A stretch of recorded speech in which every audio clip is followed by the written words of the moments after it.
Os Chapéus de Palha agora são uma das tripulações mais fortes de todas, mas para eles chegarem a esse patamar, eles tiveram que superar os seus traumas e seus respectivos passados. Então nesse vídeo, estarei mostrando a história e o passado de cada Chapéu de Palha. Então fica aqui comigo até o final do vídeo, que é uma história mais triste que a outra.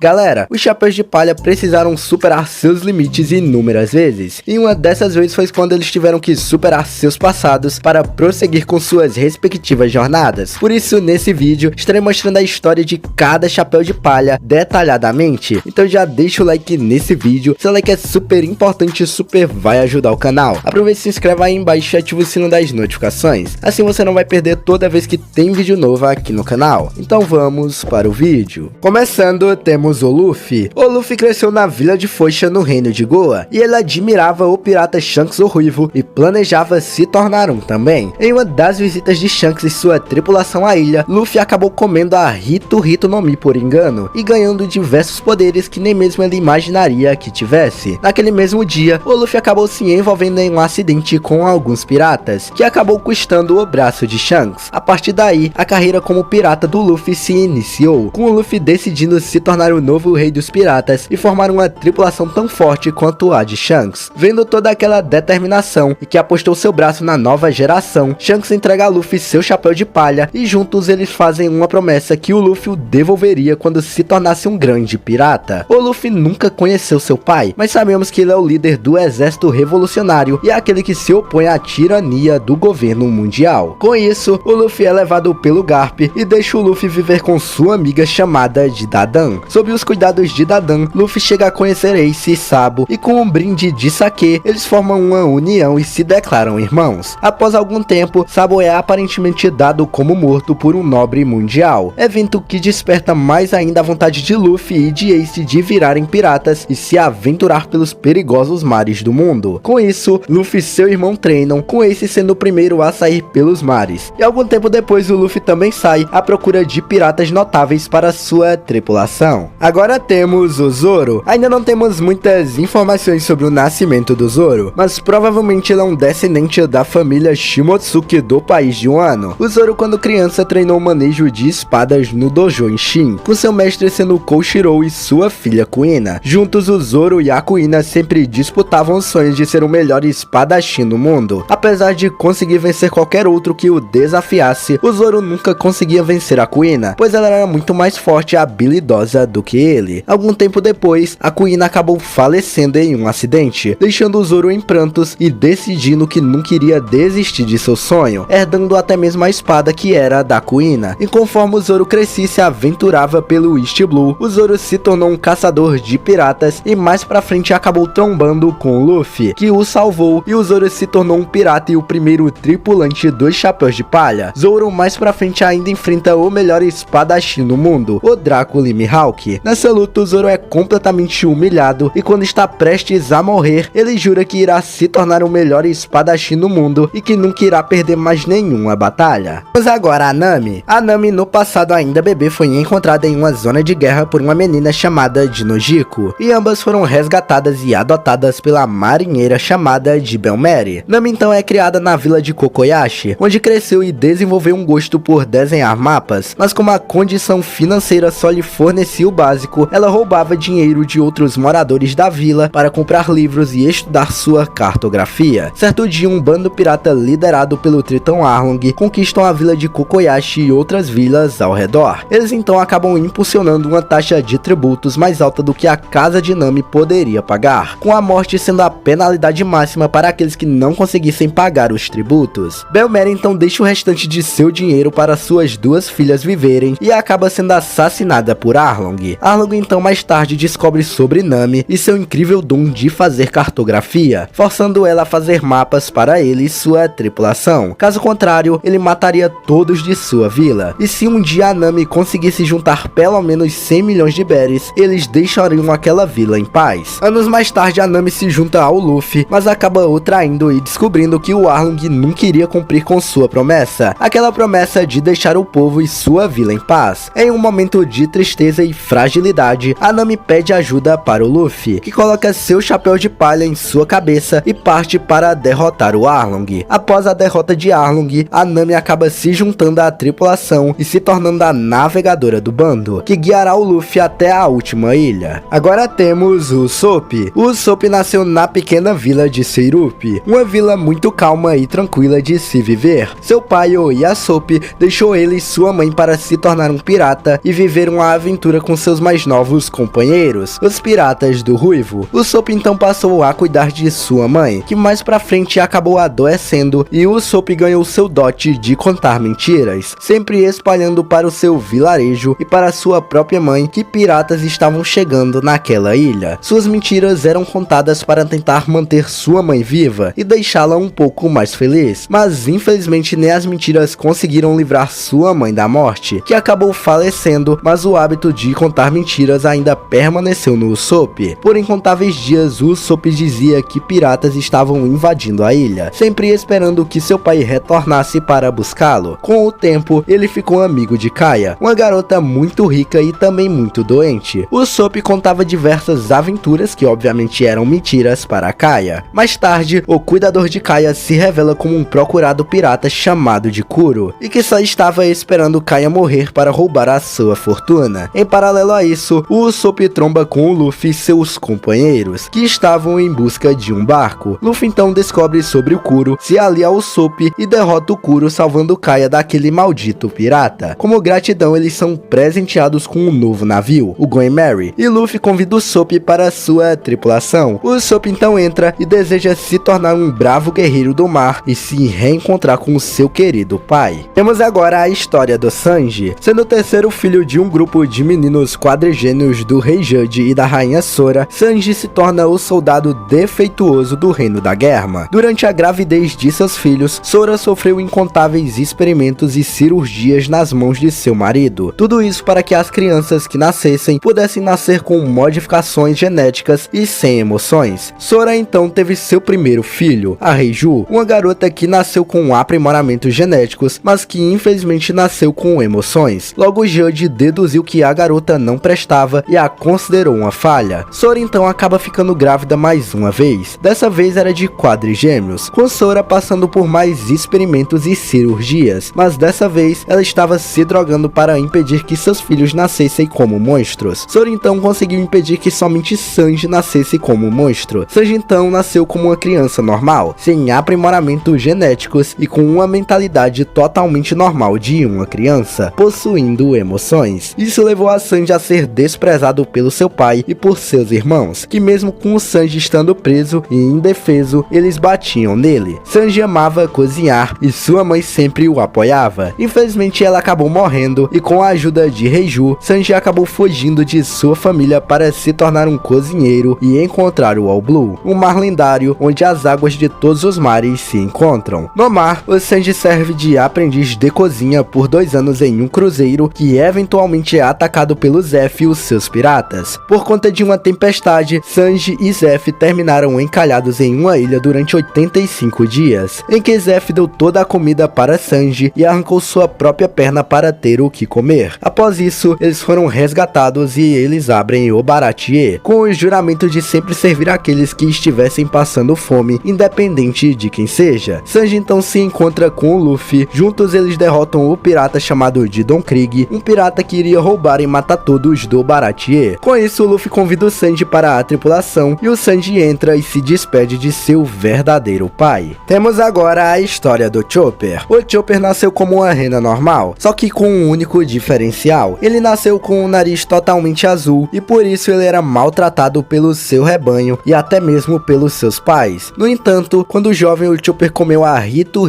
no Mi modelo humano. Ele achava que estaria tudo bem, mas infelizmente seu rebanho só o menosprezou mais ainda. Chopper então acabou tentando se comunicar com os humanos na ilha de Drum, onde foi menosprezado mais uma vez e até mesmo baleado por aldeões que o confundiram com o abominável Homem das Neves. Mais tarde, o Chopper foi resgatado pelo Dr. Hiriluki, que curou o Chopper e ensinou a ele tudo o que ele sabia sobre medicina. O Hiriluki ainda ensinou mais coisas para o Chopper, como sua filosofia de vida, que todas as doenças poderiam ser curadas, mostrando até mesmo sua Jolly Roger como um símbolo de resistência. Mais pra frente, o Dr. Hiriluk se despede de Chopper, mas não porque ele queria, e sim porque estava com uma doença que poderia o matar logo logo. Chopper então acaba descobrindo sobre a doença do Dr. Hiriluk e vai atrás de um suposto cogumelo que curaria a doença dele. O Chopper então acaba encontrando a cura e dá ao Dr. Hiriluk, que planejava não só curar a si mesmo, como também curar todos os médicos que supostamente estavam doentes. Mas o que impressiona a todos é que não tinha nenhum médico doente e que tudo não passava de uma mentira. Hiriluk então escolhe como irá morrer, não pela sua doença, não pelo cogumelo que o Chopper deu a ele que era venenoso, mas sim por um líquido inflamável que explode. O Chopper então mais tarde se torna o médico do bando após ver toda a determinação do Luffy e sua tripulação. Temos agora a Robin. A Robin nasceu na ilha de Ohara, uma ilha famosa por seus historiadores dos quais sua mãe fazia parte. Robin, assim como sua mãe, estudou sobre incontáveis mistérios do mundo, incluindo o século perdido. Robin sempre se encontrava com o professor Clover e outros acadêmicos para eles estudarem sobre o século perdido e os mistérios dos poneglyphs, ato que é até mesmo proibido pelo governo mundial. Certo dia ela conhece o gigante Jaguar de Sol, um vice-almirante fugitivo da marinha. Ele veio avisar a ilha de Ohara que eventualmente chegaria diversos navios de guerra que iriam destruir completamente aquela ilha, agora que seus estudos já estavam alcançando a verdade sobre o mundo. Robin então se encontra brevemente com sua mãe, que está de volta na ilha para tentar impedir aquele golpe do governo mundial, mas ela acaba sendo levada por Sol e ele é até mesmo morto pelo vice-almirante Kuzan. O Sol então ensinou muitas coisas para Robin, inclusive sobre sorrir quando estivesse triste, e segundos antes de sua morte, ele disse para Robin que ela iria encontrar companheiros que iriam aceitar ela como ela é. Conforme a ilha de Ohara é bombardeada pelo vice-almirante Sakazuki, o Kuzan então permite que a Robin fuja em uma jangada, com o aviso de que vai sempre continuar observando ela, independente para onde ela vá. Robin então viveu os próximos 20 anos de sua vida como uma fugitiva do governo mundial, onde várias mentiras foram espalhadas a respeito dela, onde passou a ser conhecida como a Garota Demônio. Mais tarde ela se torna uma subordinada do Crocodile e trabalha junto da Barak Works. Não só isso, como ela também já fez parte do exército revolucionário e mais tarde se autoconvidou para a tripulação dos Chapéus de Palha após a derrota do Crocodile. Temos agora a história do Frank. O Frank, quando era jovem, seus pais, que eram piratas, o jogaram de seu navio no oceano. Ele então foi resgatado pelo lendário Tom San, que fez de Frank seu aprendiz depois de ver que o Frank fez um canhão de sucata. O nome real de Frank é Cut Flame, mas Tom o apelidou de Frank por achar seu nome verdadeiro muito estranho. Junto de Tom San, o Frank aprendeu a construção naval, mas passou a maior parte do seu tempo construindo navios de guerra projetados para caçar e derrotar piratas maldosos. Nessa época, o Tom foi visitado pelos piratas do Roger durante sua viagem final. Um dos membros da tripulação do Roger no tempo era o Kozuki Oden, onde convidou até mesmo Frank para sua tripulação, mas o Frank acabou recusando a oferta, afirmando sua desconfiança em piratas por causa de seus pais que o abandonaram. Após a morte de Roger, Tom acabou sendo preso, pois tinha forte ligação com o Roger, pois havia construído o Oro Jackson, o navio que era do Roger e sua tripulação. Tom então acabou fazendo um acordo com o juiz. Ele iria construir um inédito trem do mar que iria atravessar qualquer coisa, um navio de guerra antigo de poder tão grande que seu nome sobreviveu à passagem do tempo. O Tom então acabou concluindo o trem do oceano e finalmente foi perdoado por um crime que nem ele mesmo cometeu. No entanto, o Espadã então estava zangado com as dificuldades de Tom em entregar a arma ancestral Pluton para ele. Portanto, ele contratou diversos piratas para roubar e atacar o Water 7, retomando o julgamento de Tom. Um dos navios que atacou o Water 7 foi o do Frank, que levou a culpa, mas Tom sabia que não foi ele e assumiu toda a responsabilidade. Após isso, ele foi sentenciado à morte e acusado mais uma vez de construir o Oro Jackson, que era do Roger. O Tom então foi escoltado em seu próprio trem que ele construiu conduziu até Enies Lobby, onde foi executado. O Frank ainda tentou o salvar, mas não conseguiu e só teve o seu corpo danificado, onde substituiu algumas partes de seu corpo por peças robóticas. Após algum tempo, ele então acabou entrando para a tripulação dos Chapéus de Palha, ocupando o cargo de carpinteiro do bando. Agora temos a história do Brook. Antes do Brook se juntar aos piratas Rumbar, ele foi um líder de um comboio de batalha de um certo reino. 52 anos atrás, o Brook fazia parte da tripulação do Capitão York, os piratas Rumbar, sendo uma das tripulações com vários músicos no bando. Enquanto eles estavam no East Blue, eles acabaram encontrando uma pequena baleia, que mais tarde acabou seguindo eles e eles nomearam ela de Laboon. O problema é que eles estavam prestes a entrar na Grand Line e temendo que a Laboon se machucasse por ainda ser um bebê, eles então iriam tentar deixar ela por ali, mas Laboon continuou perseguindo eles, entrando até mesmo na Grand Line junto com eles. Após 3 meses, o Brook e o resto dos piratas Rumbar decidiram deixar a Laboon aos cuidados do Crocus. Eles prometeram então que iriam voltar em breve para vê-la, e quando ela estivesse um pouco maior, eles iriam levá-la para os mares e mais aventuras com eles. Os piratas Rumbar então prosseguiram com suas aventuras, mas infelizmente eles acabaram pegando uma doença que era incurável. Para manter a doença longe do restante dos que não pegaram, o Capitão York decidiu tomar uma decisão muito difícil: tomar a si mesmo e os infectados em primeiro navio dos piratas Rumbar, para tentar escapar da Grand Line e passar pelo Calm Belt.